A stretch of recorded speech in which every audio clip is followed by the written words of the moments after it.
Tim Malere, and he's got one rider to help him. He's got Bert van Leerberger. What's going on in the what? He's eating a crepe. Looks like it. No sausage in it, is there? No. I'm thinking Nutella, something like that. Is it a crepe he's got or a bar? Looks like a Rice Krispie square. That one. Right? He's not eating a crepe. He's not like eating a crepe. No. I would love to if we'd seen him out there. Yeah, maybe a galette saucisse or a Nutella crepe, something like that. That would be a good one. Brioche with Nutella. That's what some riders sometimes like. Yeah, a little treat in a race. Sometimes we get those, the little brioche rolls with some Nutella in there. The teammates of Binny and Gumai working on the front. We have our intermediate sprint to come in Vitre, and that is with 85.9 kilometers. Go pretty much half distance, so 85.5 kilometers into the stage, 85.9 kilometers to go, and then just that one Cat 4 King of the Mountains today. That comes later on in the day. Starting the day, Tadej Pogačar is leading in the points classification ahead of Jonathan Milan with 122. Binny Gumai at 111. For the sprinters and anyone that may be new to cycling, and we're seeing Tadej Pogačar leading in the Majon and in the green jersey. We had him leading in the King of the Mountains as well. It's tough for the sprinters now as well, isn't it, in terms of this green jersey competition? Because if you look at the number of stages now that Tadej Pogačar can win in this tour, you go back last year, 6 stages, and it's becoming tougher and tougher for the sprinters to take this green jersey. And this was always one of their biggest targets of the season was to take this green jersey.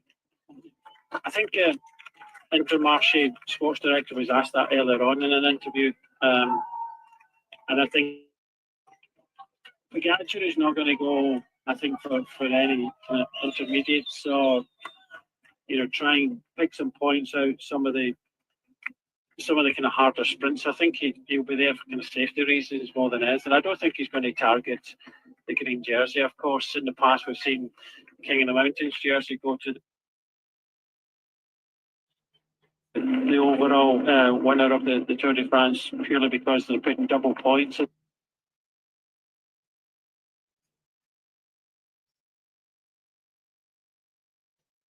the top of the big finishing climbs, and yeah, we would like to see 4 competition winners, but some years we don't get that. But yeah, it's on the mind of a few people that after winning 2 stages, and that it becomes part of a 3-man club now. That was some graphic that was showing that winning at least 2 stages in consecutive Grand Tours, there's only 3 people that have done that. Won 2 stages in 6 Grand Tours. That's amazing to be able to do that. And he's not finished yet, because by the looks of things, the big high mountains will be coming in the 2nd and 3rd week, and he's very capable of winning a few more stages. So I think hearing from Intermarché, and we've seen it on stage 2, they went to the front and they were hoping for a top 10 performance. Okay, they never got that, but they have to keep on chipping away and making it as many points as possible. They have to keep on believing. Although head to head with Jonathan Milan, I think Jonathan Milan has got the better of Binny Gumai. Okay, maybe some of the bigger, hillier stages where we've got a few climbs, Gumai could go over these climbs and get some intermediate points. So yeah, it's all planned throughout, and their plan is they've come into this race looking for green, and they're going to do what they can to get that. Scanning graphic of the Visma Lease bike. It's the Velo S5. They're on the SRAM ready to AXS group set SRAM power meters, reserve wheels, Victoria tyres, and Pro local tyres. new bikes and technology coming out all the time. It is a shame in Grand Tour and a lot of races, though, that when that, as we said, that the green jersey is almost going to, he's not, to someone like Tadej Pogacar, he's not targeting that green jersey, but it's coming by the points you get on the top of the mountains. But also in that King of the Mountains, you know, to have the, for me, yeah, the big mountaintop finishes on like Col de la Loze, and the, you know, if you look at the HC gets to 40 points you get on the Col de la Loze, because that's the highest point. HC climbs 20 points for the win, 15 down to 8 riders.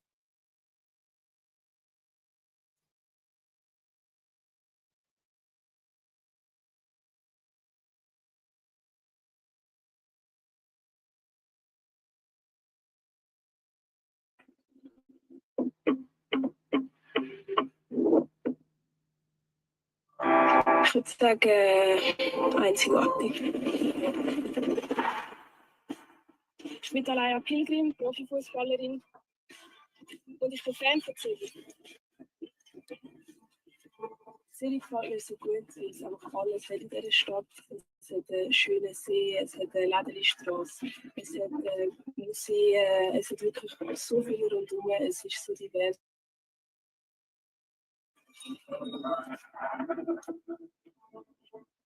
Dass die UEFA Women's Euro 25 in der Schweiz stattfindet, finde ich natürlich extrem schön.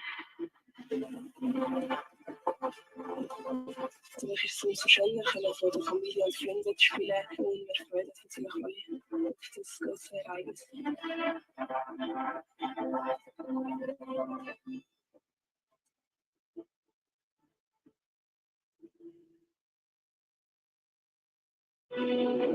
Christmas. Nailing the perfect landing, leading into every corner. There's no feeling like it. Dunlop tyres deliver outstanding grip and protection. More freedom, more adventure, more acceleration. Just right. Plus 85. Dans des Ardennes avait mis 12 secondes à tout le monde. On disait qu'il était imbattable. Personne ne se rapprochait. Mais je n'étais pas encore passé. On était chez moi. Je me sentais fort. J'ai tout donné. J'y ai mis tout mon cœur. À l'arrivée, j'ai 12 secondes d'avance et le maillot jaune. Skoda. When you invest with eToro, you start seeing investors everywhere. You see, eToro really is everywhere. Invest anytime, anywhere with eToro.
Similar interview, 171.4 kilometers to go today on stage 8 of the Tour de France from Saint-Malo-le-Grand to Laval, Espace Mayenne.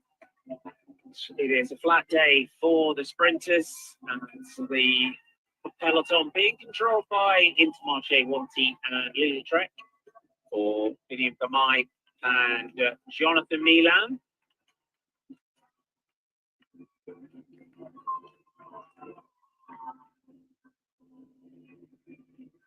bells are ringing out through our next stage down.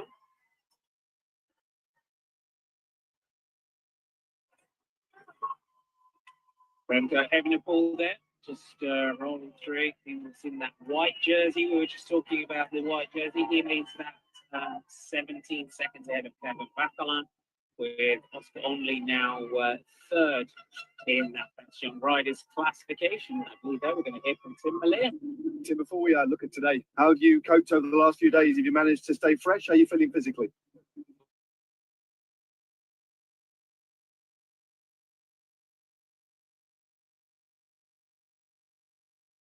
I think, yeah.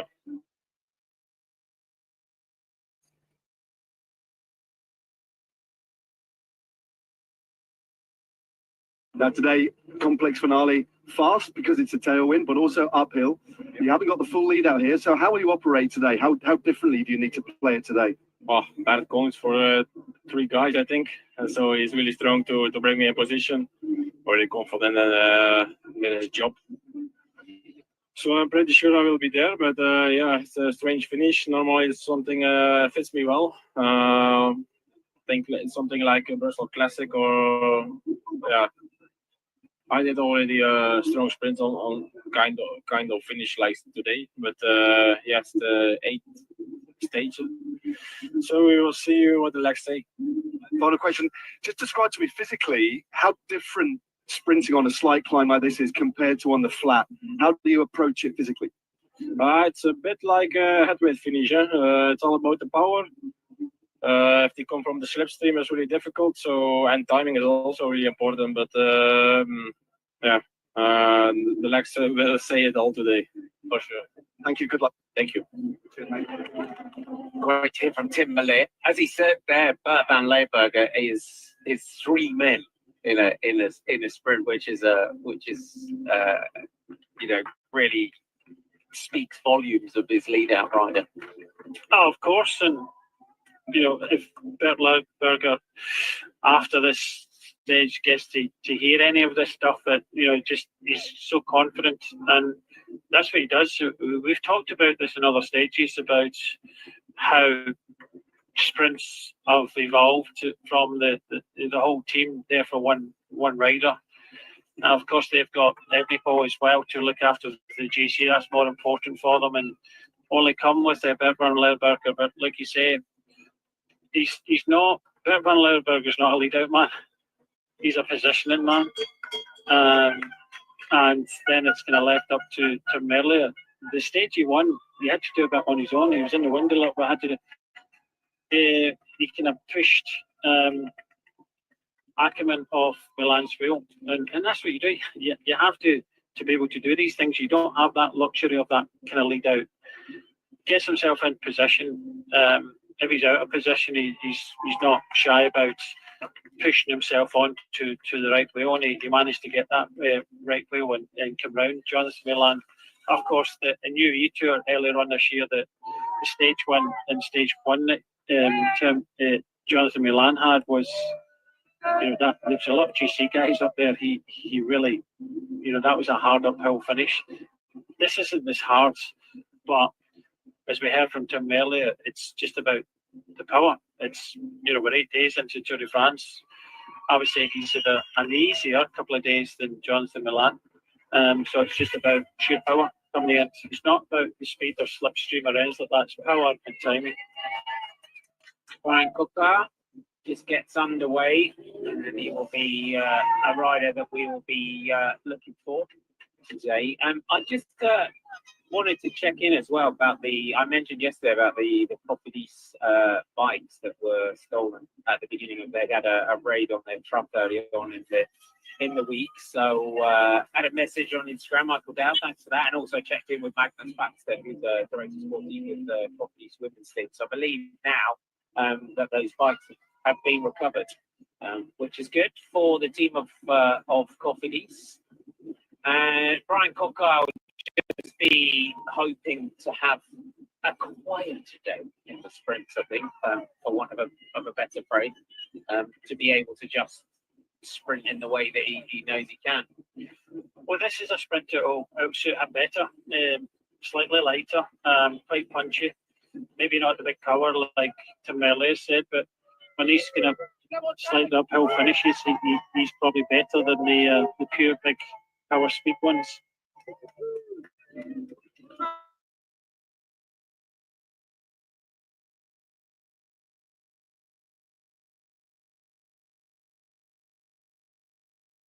He's done 7 Tour de France. This is his 8th Tour de France appearance, and he's twice been second on a stage. So close, but He was second in the Champs-Elysees. it's Tour de France. He's got close, but it's just I mean, you look at the victories. There's not many of them in World Tour.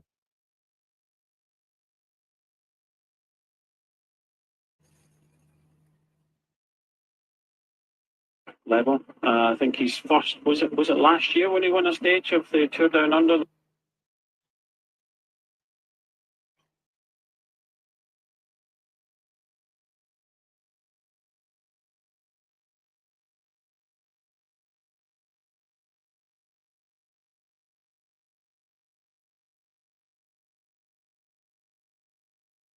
he might be leaving the team sort of came out as well. So yeah, but he's still had a great career. I believe this is the Chevre feudal mount. This dates back to the 11th century, so the remains of an ancient castle there, dating back to the 12th and 13th centuries. Topped by a tower, Romanesque bridge called a Roman bridge, and a chapel and a former mill. And in 1151, Robert III de Vitre, the Vitre families confront his enemies of the Laurenton Herbe family. And the bridge, 15 meters long and 4,400 meters wide, made of 7 pointed arches. It's been a historical monument since 1995.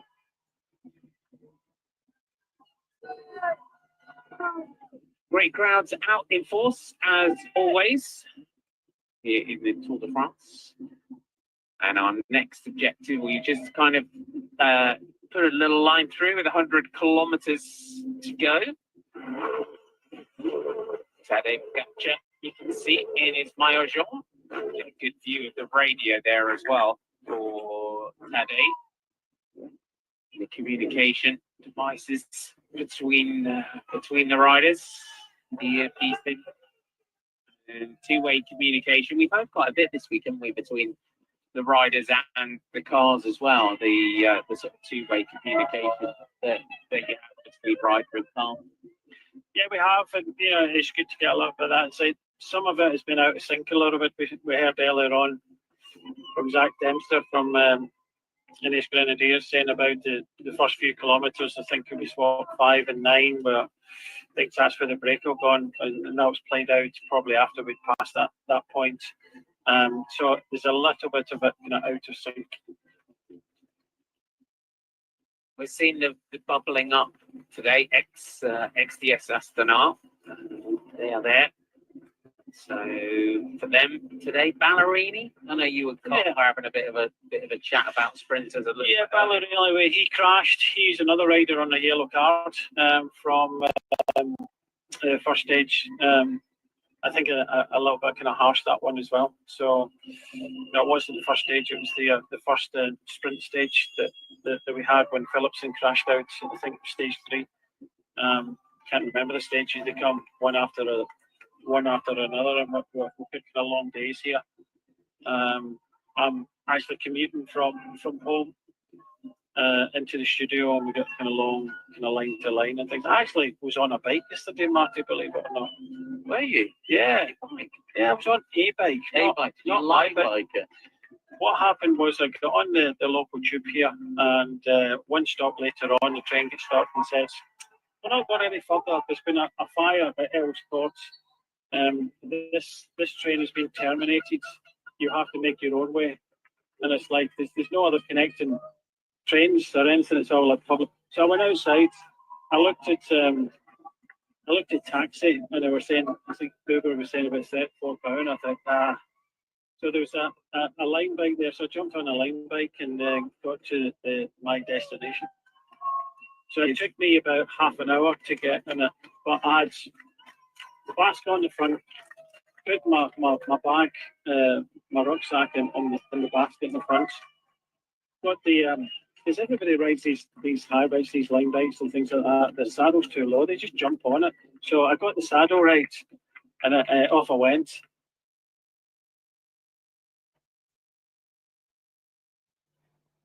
Oh, it was an experience. A little e-bike, isn't it? Yeah, but what an experience! I tell you what, right? This is through towards Aerosport and all this sort towards Victoria, right? And the scares that I was getting was from the other high bike riders. They're absolutely nuts. You know, I mean, I was stopping at all the red lights; they were flying through them. And then the other thing about it was, you get kind of partition to keep you away from the other kind of road users. And then there'll be people riding at 5 miles an hour and people riding at 20 miles an hour. And it's absolutely chaos. I don't want to do it again. But yeah, no, I loved it. It's good to get the fresh air right through the traffic of London. But it didn't feel safe. I joined Danny Rowe the other night. There's an amazing ride in Richmond Park and the joyride even set up, and we rode out there. And I've had a bit of a fear of riding traffic for about a decade for getting knocked off by a car, but that cured that, and then proceeded to join Danny Rowe for a ride, get my windows blown out. Even around Richmond Park, I had to go to an event there. I drove through Richmond Park.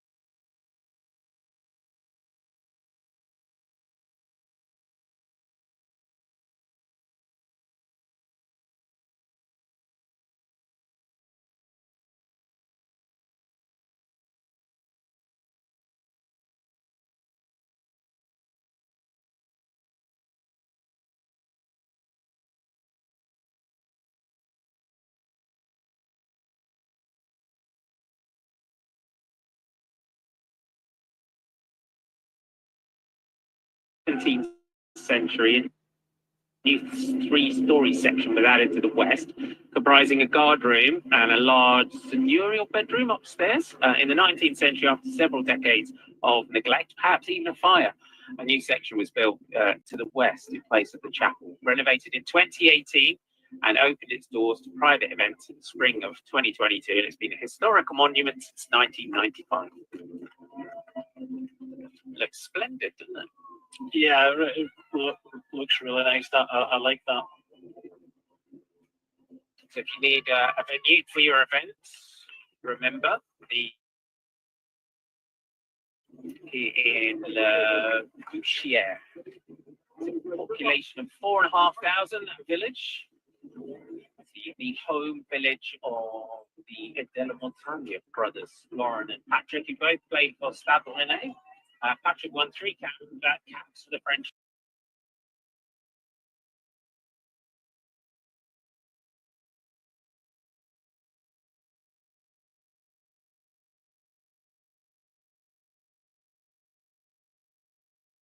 National team, and it is also the home of resistance fighter Minister Charles Tillon and his wife Raymonde, one of the first women to be elected to the French National Assembly. They were from this village. Wout van Aert tried multiple times yesterday to get away. Wout van Aert, and it was an interesting battle yesterday. And a lot of talk overnight about the rivalries in UAE. And Bisma leads the bike. Yeah, well, as you can see it straight away. And I think, some of the catalysts is what happened at the previous day about, trying to put Pogacar in, or keep him in yellow when Van der Poel was trying to take yellow, all that sort of stuff. Of course, it seems quite friendly at the moment, but in the heat of the moment, the fact that Tim Wellens, every time Wout van Aert went, Tim Wellens would just go to the front and bring him back. So yeah, there's a lot of that. Wout van Aert making his way back into the peloton. One rider who a lot of pretty much everyone going forward today is Jonathan Milan. We caught up with him this morning. Jonathan Milan, tell us, how have you recovered after two tough stages? How much have you been looking forward for today? I'm really looking forward to say it was two tough stages, but I really performed good in Gruppetto. I suffered, but not.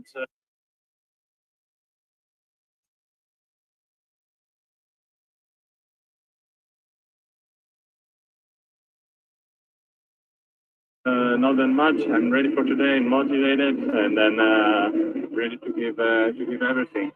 Slightly uphill finish today. Do you think that suits you better against Team Merlier? Yeah, maybe. We have this up and down though during the stages, so will not be a super. The group will not be arrived super fresh in the end of the stage, and then with this up to finish is really good. The momentum to use, the momentum where to start and spend our energies. But I think with this, I'm pretty quiet because I have some expert guys to guiding me, and we will try just to have to do our best like the last days. How hungry are you as a team to get this stage win? Because you've been close already a few times. Yeah, we're really looking for. We're really hungry of winning something, and I think we have the best team. We have just sometimes you win, sometimes you learn, and this might be. We will see in the end how it will go. We'll just try to give our best and to enjoy the stage. Good luck, Johnny. Thank you. Great to hear from Jonathan Milan, and it's for him as well. A lot of the time when you're going through a lot of these bunch sprints, it also kind of puts into perspective the difference in bunch sprints when you're in the Tour de France compared to a lot of other races, and you'll know this as well from all the work you did with Cav over the years as well. Look, we're already.